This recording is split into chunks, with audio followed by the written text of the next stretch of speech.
Well, staying with energy-related issues, you may have seen a report today by the Sunday Times newspaper saying that Eskom did not inform the country when, according to the paper, South Africa dipped into stages 7 and 8 of load shedding. Let's take this up with Professor Sampson Mamphweli, who's with the South African National Energy Development Institute. A very good evening to you, Prof. I'm grateful for your time. So, has Eskom misled us? Has it lied about the intensity of power cuts this past week, just based on how much of the megawatts were unavailable, the calculation thereof? Good evening to you, Tambekile, and the viewers. One can say that there was some form of misinformation.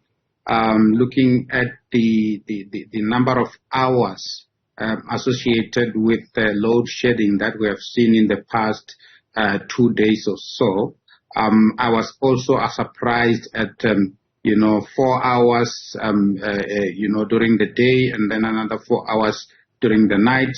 That to me is stage 8 load shedding. So I agree with the reporters that Eskom did not necessarily give us the correct information in that regard. And in the piece published today, just for viewers who may not have seen it, says here that by Eskom's own definitions, this would have been what you're saying, stage 8 load shedding. The group explained the figure away, they say, by noting that the figure was around 5,700 megawatts cut from the national grid, which would be stage 6, plus a further 1,400 megawatts from contracted customers, stage 4 load curtailment. What is the difference? So the difference between load shedding and load curtailment. So with load curtailment, you basically remove some of the load from the grid. And when they say from particular customers, so for instance, when they see that the grid is about to be constrained or is constrained, they ask large power consumers to say they should try and reduce their consumption, or they give directives to them for them to reduce their consumption. That is what they now refer to as load curtailment. And their explanation, it's one thing to explain something, it's another when the nation experiences it. Because we have experienced stage 8 load shedding. That one they cannot explain away.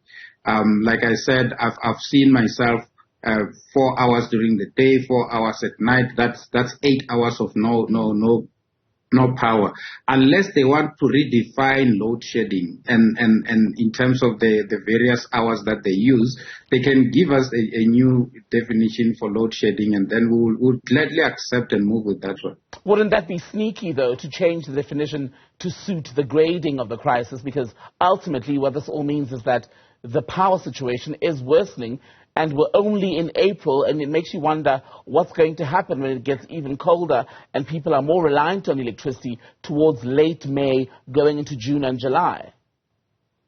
It will not be very acceptable if they do that, if they change it. But once they change it, I mean, even the word load shedding, it's used only in South Africa. We're basically sitting in power cuts to cut it short, and we happen to have accepted the word load shedding in South Africa, and the various stages as explained by Eskom. But like I said, if they want to change, then they must inform us that now we want to change from this kind of definitions to this kind of definitions, so that we can be prepared as the nation to say, when they talk about load shedding and load curtailment and all that, this is what we should expect. Or maybe a combination of load shedding and load curtailment, then they must come up with some form of definition.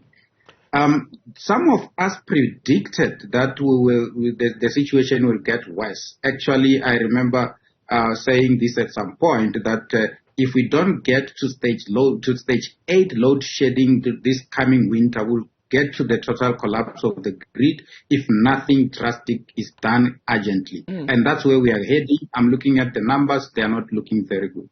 When would we reach that point where we can say that basically the grid has collapsed? So Eskom implements load shedding basically to protect the integrity of the grid, and they can only do so much. So once the demand goes too high, and then they can implement up to about stage 12 load shedding, where you will have like your 12 hours without electricity out of the 24 hours per day. That is very near the collapse of the grid, and they can do that simply to maintain the integrity of the grid, because once you have your total collapse, then everything in the country collapses. Your banks won't work. Your television won't work. You won't have fuel when you go to the fuel station. You won't have any cell phone or any kind of signal that we use for communication once the grid collapses. Basically, the life gets shut down. So that's what they're trying to avoid with the various stages of load shedding. The question is, what are the root causes and what should be done in the short term kind of a situation? And we've got the energy action plan that has been delayed. That's why some of us called for the national state of disaster, so that the implementation of that plan can be fast tracked. Let me ask you then on that point about whether what is currently being done by the electricity ministry, by Eskom management themselves, is actually bearing fruit. Are we seeing the benefits of that? Because you get a few weeks, 1 or 2 weeks, where things seem to be better, and by better it's now come to be stages 4 and between 2 and 4, which itself is still unacceptable to most people. But is this working? Is what they're doing working? No, it's not working. So what Eskom needs to do, we've got about 6 problematic power stations. They've done root cause analysis. They know them: Tutuka, Duva, Matuba, Kusile, Matla, and Kendall. So what is happening at the moment with this, what we see that looks like a yo-yo in load shedding, it goes up and down, is because what happens is in these power stations there are units that need to be renewed, not necessarily maintained. And some of us have been saying this. So what happens is that they take down certain units because some parts have malfunctioned. They fix that particular part that has malfunctioned. They return the unit to service.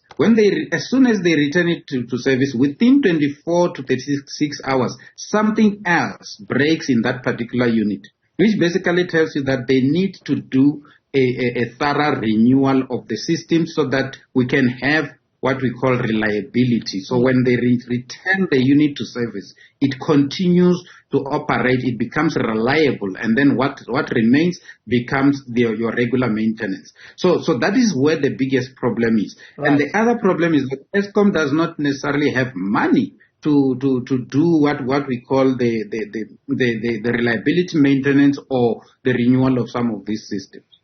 And just on that then, what you were saying, there's the piece that I was referencing right at the beginning of our conversation.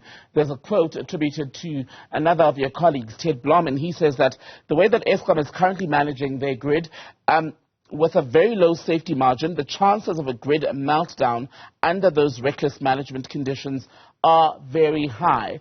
What would that mean in layman terms, and do you agree? I do agree. You need some good operating reserves. As things stand, the reserves are not that much good. And you will recall that when sometimes when they do load shedding, it's for them to build reserves in terms of the pump storage, get some diesel so that they can be able to run the open cycle gas turbines to augment in the reserves that they're supposed to have. And those are contracted reserves, by the way, by NERSA. And they are running them at a very, very low because the system is heavily constrained, and that puts a lot of risk on the power system itself, because you're running it basically at very high. I have to give an example of a car, you're running at a very high speed, and you're running a very old car at a very high speed. Anything can happen at any time. Thank you very much for that. Sampson Mamphweli, Professor Sampson Mamphweli, who's with the South African National Energy Development Institute.